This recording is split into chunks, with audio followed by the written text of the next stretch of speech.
जिस तरह आप सबको पता है कि इंशाअल्लाह इसी ग्राउंड पर कल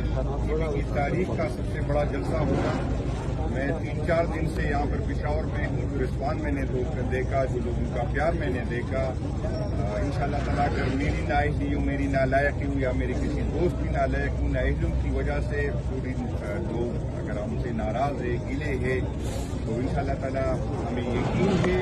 कि खान साहब पे लोगों का एतमाद आज भी उस तरह है जिस तरह पहले था। पीके जो है वो खान साहब के और तारिक इंसाफ का कल था, पहले भी था, आज भी था। सबको पता है कि पीके में हमने क्लीन स्वीप किया।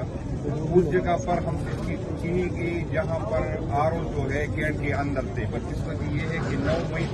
9 मई को तो हम मौके ये इल्जाम है कि हमारे वर्कर कैंट के अंदर गए,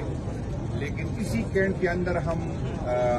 जिस दिन इलेक्शन था, जिस दिन आरओ के पास जो हमारा बुनियादी और आईनी हक था कि हम जाके उससे अपना रिजल्ट ले लें, हम नहीं जा सके। तो आप सबने देखा क्या टेस्ट नहीं खुली,